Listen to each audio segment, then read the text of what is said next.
మూసారాంబాద్లోని శాలివాహన్ నగర్లో ఉన్నాం మనం ఇప్పుడు. ఇక్కడి ప్రజలు మూసీ నదికి ఆనుకొని ఇక్కడే ఉన్నారు. ఇక్కడ ప్రజలకు ఎలాంటి కష్టాలు ఉన్నాయో అలానే అడిగి తెలుసుకుందాం. అన్న మంచిగా ఉన్నావేను? మంచిగా ఉండండి. ఈ వాసనకు మీరు ఎట్లుంటాను? చంద్రం లేని పరిస్థితిలో ఉండాలి కదండి, ఇక్కడ ఉండే జీవన సౌకర్యం తప్పదు. మరి మీకు సొంత ఇంట్లోకి ఏమి పట్టాలు ఇవ్వలేదా ప్రభుత్వం? పట్టాలు ప్రకటించడం వరకే కానీ ఎంతమందికి సాధ్యం అయినాయో కాదో తెలియదు, కానీ మాకైతే ఏం లేవు. మంచిగా ఉన్నావా అక్క? మంచినీళ్ళు అంటే ట్యాంకర్ తెచ్చుకుంటాం. ట్యాంకర్ తెచ్చుకుంటారా? పైసలు పెట్టే 2 రోజులు ఒక రోజు తెచ్చుకుంటాం. రోజు వస్తుందా? మరి పైప్ లైన్లు ఏమి వేయించలేదా? వేయించలే. ఇక్కడ అడగలేదా మీరు పైప్ లైన్లు వేయించుండ్రి అని? ఇక అడగలే మేము. ఒక అక్క ఉన్నది, ఆ అక్కని అడిగి తెలుసుకుందాం. ఇక్కడ ఎన్ని ఏళ్ళ నుండి ఉంటాను అక్క మీరు? మేము 30 ఏళ్ళ నుంచి ఉంటున్నాం ఇక్కడ. 30 ఏళ్ళ నుండి ఉంటాను ఈయనే. మరి ఈ వాసనకు మీరు ఎట్లుంటాను? ఉంటున్నాం ఇక గిట్లనే ఉంటున్నాం, గిట్లనే పోతున్నాం. దోమలు అన్నీ, జ్వరాలు, నొప్పులు, రోగాలు, నీళ్ళకు ఇబ్బంది. మరి మీ ఈ వాడలో పెద్ద మనుషులు పట్టించుకుంటలేరా? ఇక పెద్ద మనుషులు లేరు, చిన్న మనుషులు లేదు, ఎవరి కాళ్ళే.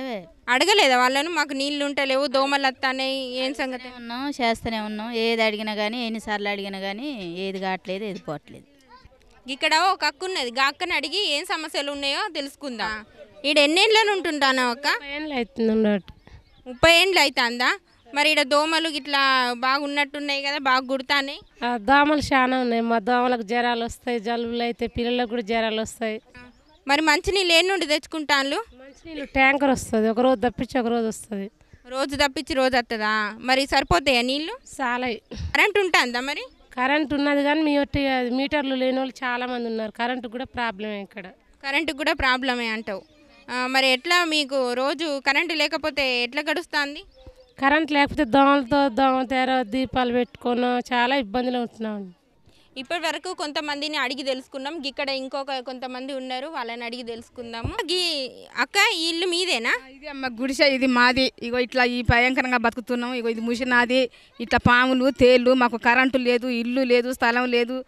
ఇక్కడి నుంచి కూడా తీసేస్తామని అంటారు గుడిసెలు. మేము పోయి అక్కడ ఉండాలి. ఏంది మా పరిస్థితి ఏంది అసలు? మరి వాడకు పెద్ద మనిషి ఎవరు లేరా? పెద్ద మనిషి ఎవరు ఉన్నారమ్మా? ఓట్లప్పుడు వస్తురు, చూస్తురు, పోతురు, ఇస్తాము చేస్తామని అంటారు కానీ ఎవరు ఇచ్చేది లేదు, ఎవరు పోయేది లేదు. మరి మీ ఓట్లు అడగడానికి వచ్చినప్పుడు మీరు గట్టిగా అడగారా? గట్టిగా ఇస్తామంటారు కానీ ఎవరు వేసేది లేదు. ఓటు వేయగానే కథం బూటకాలు చూపిస్తారు, అవతల పడతారు. ఏం చేస్తారో ఏం చేయట్లేదు.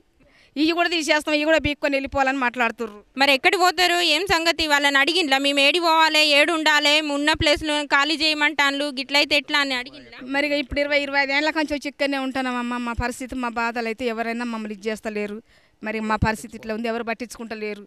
మూసీ నదికి ఆనుకొని ఉన్న ఇలా గుడిసెను ఒకసారి చూద్దాము. ఈయనే ఉన్నది మూసీ నది. వీళ్ళ గుడిసెలు కొట్టుకుపోయే పరిస్థితి ఉన్నదట. వీళ్ళ బతుకులు ఈ మూసీ నదిలో కొట్టుకుపోవాల్సిందేనా?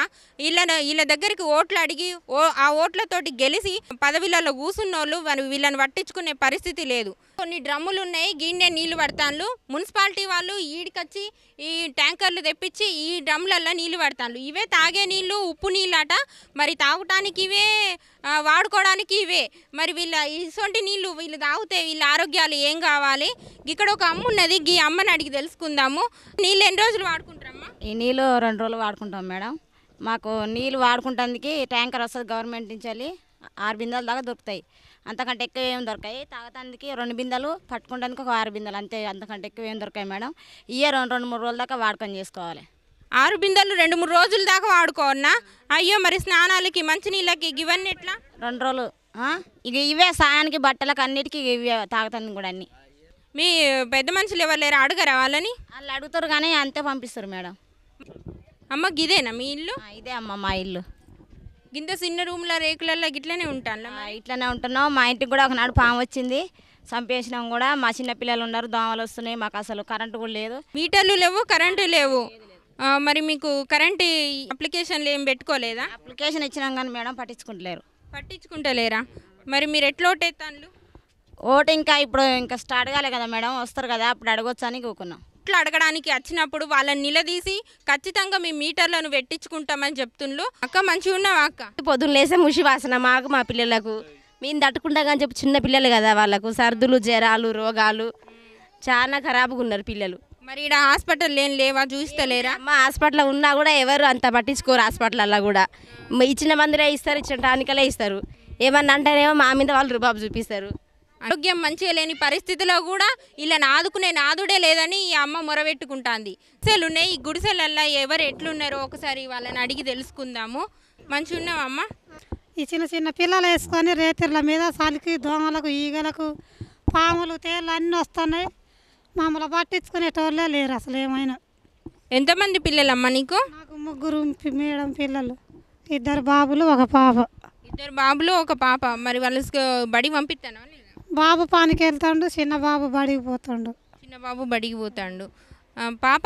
ఇక పాపకు పెళ్లి చేసిన ఈ పాప వస్తుర్రు, అవసరానికి ఓటే పిచ్చుకుంటుర్రు. మీకు ఇండ్లు ఇస్తాం, పాయకాన్లు ఇస్తాం, ఇది ఇస్తాం, అది ఇస్తాం అంటుర్రు. పాయకాన్లు లేవు, ఇండ్లు లేవు, నీళ్ళు లేవు, నిప్పులు లేవు, ఏది లేదు. కనీసం కరెంటు కూడా లేదు మేడం. దీపం పెట్టుకొని పండుకుంటున్నాం ఈ పిల్లలు పెట్టుకొని. మీటర్ ఉన్న వాళ్ళు కరెంటు ఇస్తలేరు, మీరు బిల్లు కట్టరు అని. మేము ఒకనాడు చేసుకుంటే 4 రోజులు బతికేటోళ్ళం. ఇక ఆ మీటర్ కూడా 600, 700 ఒక నెల, 800, 1000 రూపాయలు కూడా ఇట్లా పడుతుంది. రోజు నైట్ ఇట్లా బాత్రూమ్ వెళ్ళాలన్నా ఇట్లా దారిగడ్డంగా పండుకుంటున్నాయి పాములు. చాలా సార్లు చూసినాం. ఏ టైంలో ఏడ గరుచుద్దో ఎక్కడేం చేస్తుందో అన్న భయంతోనే ఉంటున్నాం. ఇది వీళ్ళ పరిస్థితి. ఈడ మూసి కానుకొని వీళ్ళు ఎప్పుడు ఎట్లా కొట్టుకపోతారో అన్న పరిస్థితిలో ఒక దుర్భరమైన జీవితంలో వీళ్ళు గడుపుతాన్లు. ఈ పరిస్థితికి కారణం ఎవరు? ఎంత డెవలప్ చేస్తానమని అంటారు, హైటెక్ సిటీలు అంటారు, ఫ్లైఓవర్లు అంటారు, కానీ ఈ బతుకులు మాత్రం ఇక జీవితంలో మారాయని వీళ్ళు ఒక అంచనాకు వచ్చిండ్లు. ఈ జీవితాలను మార్చే ఒక నాయకుడు కావాలని వీళ్ళు అడుగుతాన్లు. మరి వీళ్ళ బతుకు చిత్రాలు ఎన్నటికి మారుతాయో, ఆ నాయకుడు ఎవరు వస్తారో చూడాలి.